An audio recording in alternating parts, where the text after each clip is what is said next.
Bago pa raw nagpandemya, marami na ang nabago sa buhay ni Adrian. Ano-ano kaya ito?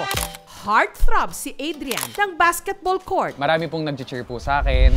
Tinitilian sa male pageants. Ang dami pong kumukuha ng pictures, lalong-lalo na po pag rumarampa po kami. Pero ang basketball player at bortang kontesero noon, nakatakda pa lang magbago. Sa akin, bilang tatay, masakit sa akin na. Dumating po ako dun sa point na natatakot po ako sa tatay ko. Nahirapan po ako talagang bata pa po ako. Alam ko na po sa sarili ko po na... Bata pa lang daw si Adrian. Bang, bang. May napapansin na ang kanyang ama. Medyo ano na nga eh, malambot na siya. Nakita po ako ng tatay ko. Kumakanta po ako sa tubig. Naranasan ko po yung nilublob rin po ako ng tatay ko. Isang beses ko lang siya pinalo. Humingi rin ako ng pasensya. Siyempre, masakit din sa akin yun eh. Ayoko rin masaktan yung anak ko eh. Wala pong bakla kasi po sa pamilya namin. Kapatid ko po, tomboy. Ako po, bakla. Tinatanong ko siya, bakla ka ba? Sinasabi niya mo sa akin, pa, hindi. Lalaki ako. Marami ako naririnig. Bakit anak mo hindi mo turuan mag-basketball? Noong natuto po ako mag-basketball, pinakita ko po sa tatay ko na para hindi rin po ako asarin ng mga tao na bakla. Si Adrian nagpaborta pa dahil simpatiko. Kinuha pang modelo. Sabihin ng mga tao na gwapo naman nito, tangkad naman nito. May lahi kaya to?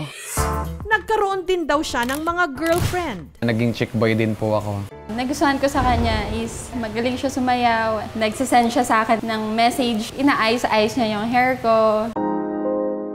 Pero si Adrian gustong kumawala sa mapagkunwari niyang mundo. Dito na siya naglakas loob na sumali sa gay pageants. Nung nag-pageant po ako ng Mr. Pogi, naging happy po ako. Pero hindi pa ito sapat dahil pakiramdam daw talaga ni Adrian. Isa siya talagang trans woman. Makakatulong sa kanya sa transition sa pananalita, sa kilos, kailangan mas finesse. Si Adrian nagparitoke ng ilong, nagpa-chin filler, nagsimula na rin siyang uminom ng hormone pills. Hanggang ang dating 3-point shooter at bortang modelo ng Pasig City, tuluyan nang nag-transform. Ito na po ako ngayon. Tanya Francesca Amadi Lilang from Pasig. Napagod na po ako magpatigas. Hindi ko to gusto. Bago po ako mag-transition as transgender, marami po akong narinig na batikos tungkol po sa akin. Hindi lamang po sa malalapit kong friends, syempre sa family ko po. Matanggap kaya ni Tatay Fernando si Tanya? Wala pong bakla kasi po sa pamilya namin. Kapatid ko po, tomboy. Ako po, bakla. Masakit sa akin bilang may isang anak na bakla. Tutusin, ayaw ko talaga eh. Kasi siyempre, wala naman sa lahi namin na gay. Tsaka yung mga kaibigan ko, pinagsasabihan ako, ano, pare, ba't ganyan yung anak mo? Sa akin, bilang tatay, masakit sa akin. Gayunpaman, si Tatay Fernando, buong pusong tinanggap ang kanyang anak. Siyempre, dadalawa lang sila magkakapatid. Kahit ganyan yung anak ko, ayaw ko rin mawala. Tinanggap ko na lang si Adrian na bakla at saka yung anak ko ay ganun din, tomboy. At sa pagsalang ni ngayoy Tanya sa mga beauty contest, si Tatay Fernando, todo support. Ako naghahanda ng mga props niya para sa mga papageant. Super thankful po ako kasi nasa tabi ko pa rin po kayo hanggang sa dulo. Kasalukuyang naghahanda si Tanya sa pagsabak sa susunod na beauty contests kapag natapos na ang pandemya. Kaya para maghanda siya sa kanyang muling pagsabak at mas magpapakatotoo pa, ipinakilala namin siya sa isa sa mga kandidata ng Miss Universe Philippines.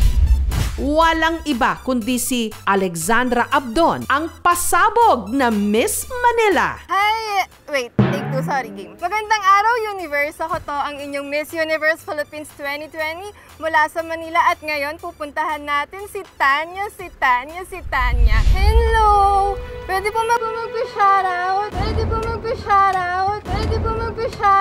Magpapakontour ako sa kanya. Nasyak ako. Kalma ka lang, girl. Kalma ka lang, sis. Dadasalan kita. Pinagpapawisan ako. Sis, nakapatay kasi yung aircon. Mas maganda siya sa akin. Hindi ako makapagsalita. Sobrang natutuwa rin ako na nakakapag-touch ako ng lives like her. Napakatotoo mong tao. Una munang tinuruan ni Alexandra si Tanya ng Mala Beauty Queen na paglalakad.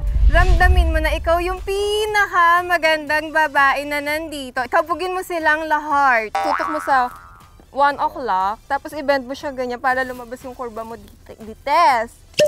Angat mo itumpat mo, tapos ganon.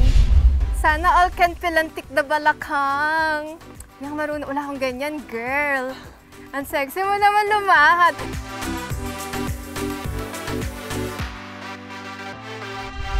Tips ko for Tanya para sa Q&A is maging honest ka lang. Kung hindi mo alam yung sagot, hindi mo alam. Okay na yon, wag kang mag-iimbento. So Tanya, my question for you is, if you would win the Miss Universe Philippines crown, what would you do to help your community? Ang tawag dito?